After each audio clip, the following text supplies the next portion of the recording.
Hello, I'm Frost, and welcome to my sci-fi gaming news for July 2020.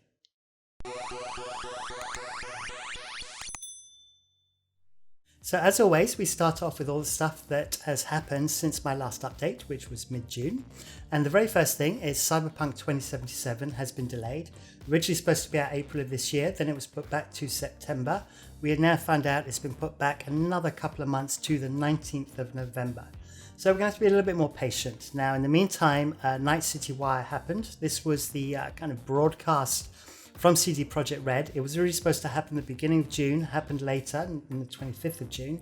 And it's turned out to be episodic. So we thought it was going to be a one-off, but actually they're going to be doing these regularly all the way up to release date, probably just to keep us on tenterhooks and just keep dribbling out more information to us.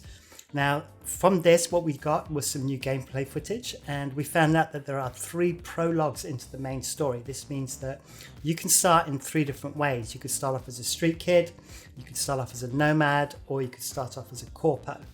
And depending on that, you will get a kind of different introduction into the game before you get to the main story. Now, on top of that, we also found out about something called Brain Dance, which is kind of an analysis tool that allows you to look at events that have happened. So it's kind of a neural recording of events.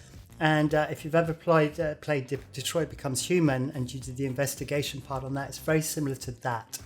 And you do some analysis and then you basically find out information that allow you to then proceed from there.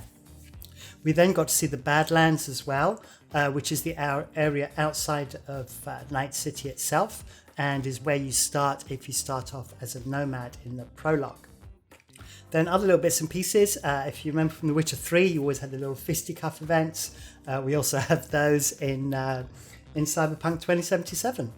So anyway, the main thing is we got to meet some new characters, we got to see some of the gameplay mechanics in action, including the weapons and of course the mantis blades, which seem to be very, very effective.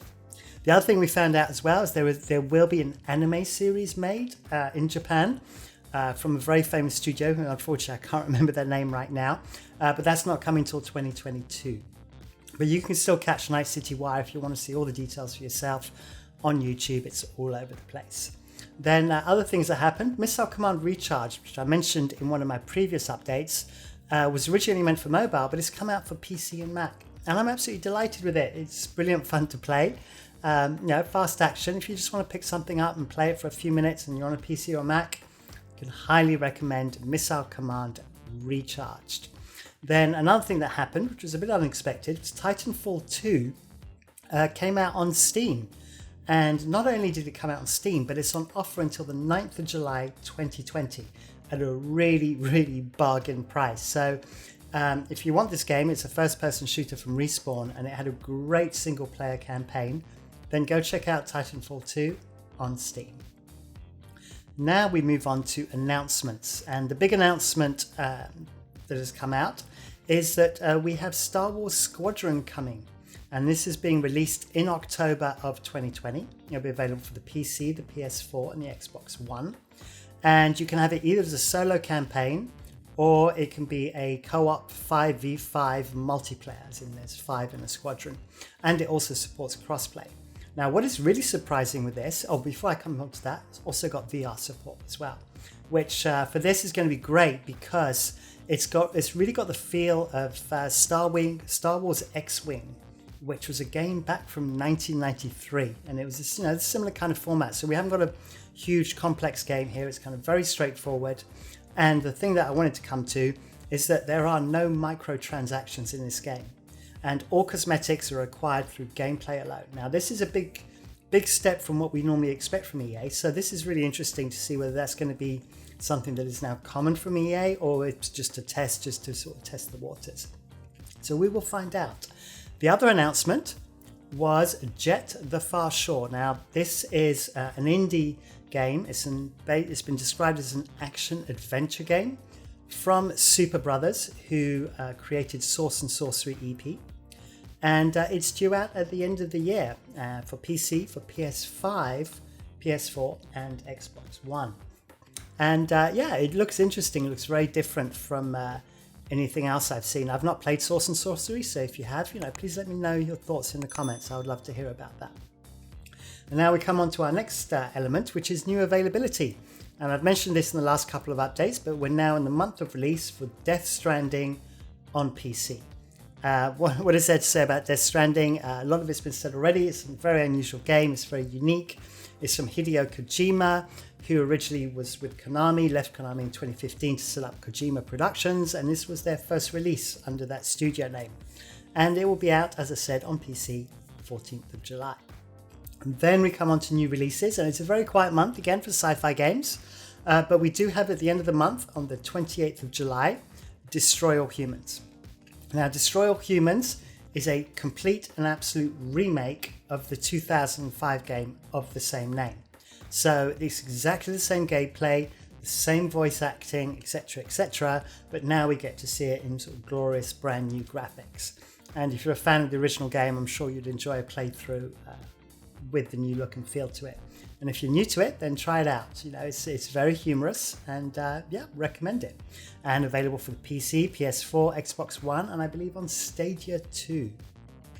Then normally I come on to delays, and there's been no delays again for a second month running had been announced, apart from obviously Cyberpunk 2077, but I thought that kind of had to be at the top of the news, as everybody wants to know about Cyberpunk 2077, of course. Right, then other news. Astroneer had an update. This was called the Automation Update. It is out now for PC and Xbox, and I believe it's coming later for the PS4.